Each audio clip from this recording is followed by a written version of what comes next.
மாட்டாங்கிற அளவுக்கு செல்வமோனோட புகழ் பேசப்படும், பெருமை பேசப்படும்.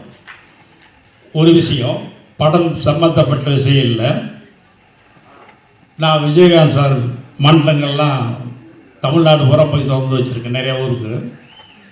முசிறியில் ஒரு மன்ற திறப்பு விழா, திருச்சியில் ரூம் போட்டுருக்காங்க எனக்கு. அப்போ கட்சி ஆரம்பிக்கலை, கொடி கொடுத்துட்டாங்க, கடை போட்ட வேஸ்ட்டு கொடுத்துட்டாங்க. ஈவினிங் அந்த மீட்டிங் போகும்போது 60 கார்டில் எனக்கு முன்னாலே 60 கார்டு வருது. மன்றமாக இருக்கும்போது நானே மிரண்டுட்டேன். விஜயகாந்தனுடைய ரசிகர்களுடைய பலம் பார்த்து முசிறியில் போய் கொடியை தூக்கி சொன்னாங்க. முசிறிலேருந்து 2 கிலோமீட்டரில் தான் மீட்டிங்கு.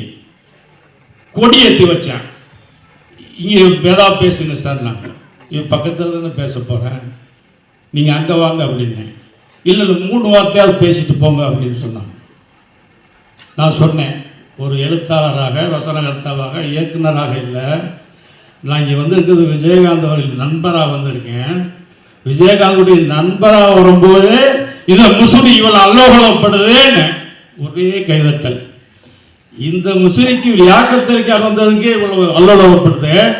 இந்த முசிறிக்கு புரட்சி கலைஞர் விஜயகாந்த் வந்தா முசிறி என்னாகும் அப்படின்னு உள்ள கைதட்டல். அதே விஜயகாந்த் முதலமைச்சராக முசிறிக்கு வந்தால் எப்படி இருக்கும் அப்படின்னு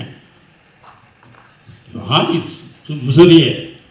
இது நான் ஒரு இன்டர்வியூல சொல்லியிருக்கேன். அன்னைக்கு அந்த மீட்டிங்கை பார்த்து ஒருத்தன் எனக்கு பதிவு போட்டிருக்கேன். நான் அந்த கூட்டத்தில் இருந்தேன்.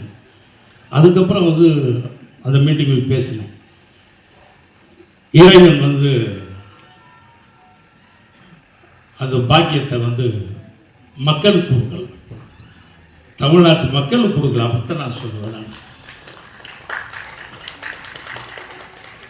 அரசியல் என்னெல்லாம் நடந்துக்கிட்டு தெரியும். எந்த கூட்டணி வெற்றி பெறும், எந்த கூட்டணி ஜெயிக்கும், அதை யாராலும் சொல்ல முடியாது. ஆனால் செல்வமணி லியாக்கத்திற்கான கூட்டணி நிச்சயமாக வெற்றி பெறும். இதுக்கப்புறம் அவர் லியாக்கத்திற்கான சொல்லும் போது அதில் மன்சூர் அலிகான் இருக்காரு. அப்படி கொஞ்சம் ஏன் பிடிச்சு பார்க்குறீங்க நீங்கள்? அப்புறம் ஒன்று சொல்லிட்டேன், முடிக்கிறேன். தேமுதிக அவர் சொன்ன மாதிரி அவர் நலமோடு இருந்திருந்தால் முதலமைச்சராக இருப்பார். இன்னைக்கு சில பின்னடைவுகள்லாம் சந்திச்சு இப்போ ஒரு எழுச்சி பெற மாதிரியான மக்கள் மத்தியில் ஒரு எண்ணம் தோன்றியிருக்கு. அந்த எழுச்சியை ஒரு புரட்சியாக உருவாக்குகின்ற கடமை தம்பி விஜய் பிரபாகரன் அவர்களுக்கு இருக்கிறது. அப்பா செய்யாததை